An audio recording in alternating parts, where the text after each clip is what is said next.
¿Qué tal? Esta semana, Wall Street se vio bastante sacudido por la tensión geopolítica y los miedos a la inflación.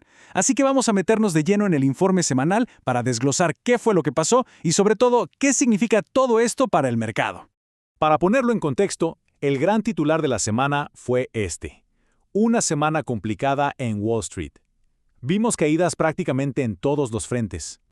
Y ojo, no hablamos de caídas pequeñas. Miren la magnitud de estos números.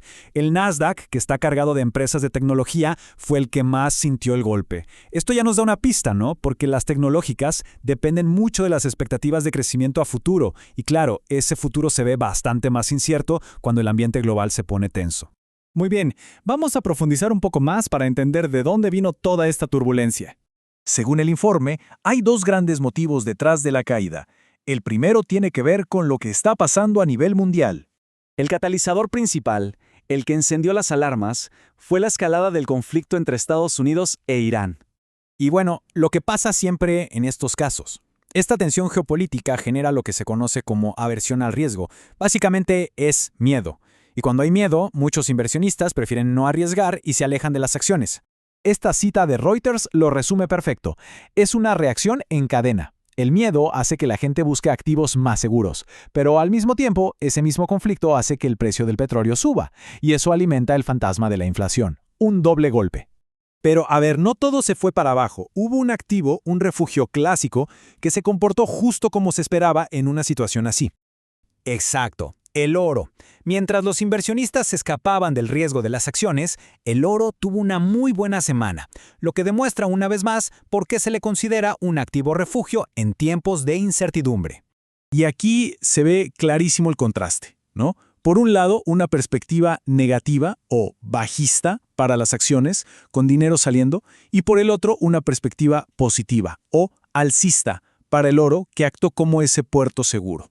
Entonces, para que quede claro, un activo refugio, como el oro en este caso, funciona como una especie de seguro financiero. Cuando casi todo lo demás está cayendo, se espera que éste mantenga su valor o incluso suba. Ahora, la pregunta del millón. ¿Cómo se traduce todo este panorama en estrategias que se puedan aplicar? Bueno, el informe nos da algunas claves importantes. Pero antes, rapidito, hay que entender dos conceptos fundamentales, soporte y resistencia. Imagínenlos como un piso y un techo para el precio. El soporte es ese piso donde el precio tiende a rebotar hacia arriba y la resistencia es el techo donde suele frenarse y caer. Y aquí están. Estos son los niveles específicos que el informe marca como cruciales para la semana que viene. Son, por así decirlo, las zonas clave donde se espera que compradores y vendedores den la batalla. Entonces, la estrategia sugerida va muy de la mano con el sentimiento del mercado. La idea es aprovechar cualquier subida en las acciones para vender cerca de ese techo o resistencia y al revés con el oro. Usar las caídas para comprar cerca de su piso o soporte. El informe también propone este esquema para tomar decisiones rápidas. La idea es bastante directa. Se empieza el día evaluando las noticias. Luego hay que fijarse si el precio abre por encima o por debajo de un nivel clave, el pivote diario. Y a partir de ahí se buscan señales de compra o venta y se espera una confirmación para actuar.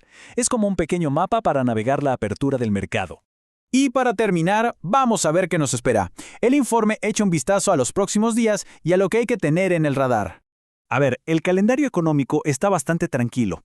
Es una semana corta por un feriado en Estados Unidos, así que solo hay un dato económico realmente importante programado para el lunes.